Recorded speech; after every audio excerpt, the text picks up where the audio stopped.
When you mentioned mental health challenges, many people want to get that awareness out. Yeah. How open is leadership right now in working with the employees pertaining to their mental health? That's a difficult question. And the reason I say that is I work with many clients, right? And there are some which surprise me. Their appetite is ferocious. They really want to invest in their employees. And when I say invest, they're talking about mental health and they don't shy away. Because when we start to talk about mental health, when somebody like me goes in, I'm there to show them the mirror, and not everybody likes what they see in the mirror. So some leaders, they have the appetite and the courage to look into the mirror. The others perhaps no.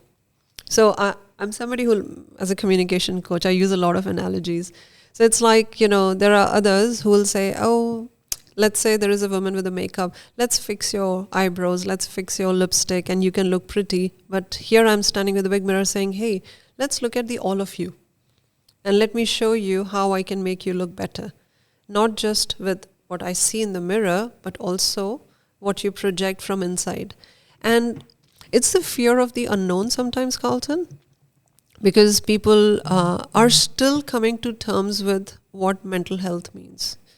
That maturity is not there in many organizations, right? So when you walk in the dark and it is something that you've not touched and you're doing well, then you think you're not missing anything. But sometimes, when you have a physical ailment, the symptoms show up way later than when it started. So the issue can be very deep-rooted, deep-seated, and it has waited for months and years when your shoulder or your arm starts to hurt. But the muscle inside has been hurting for a long time, but now it's saying, hey, can you give me some attention because it's hurting a bit too much inside. Mental health is like that. There are organizations which find themselves crippled because, everything is fine. All the numbers are looking great. The turnover is fine, but they are not performing. And then you realize that we have to go deeper. So, talking about UAE, I think the good part is people are willing to talk. You look at global organizations. In Europe, there is a lot of acceptance for mental health.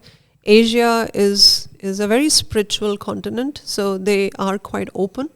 And I think they are a little bit ahead of the game in terms of bringing mental health practices into organizations. The more you go towards the West, it can be a bit challenging.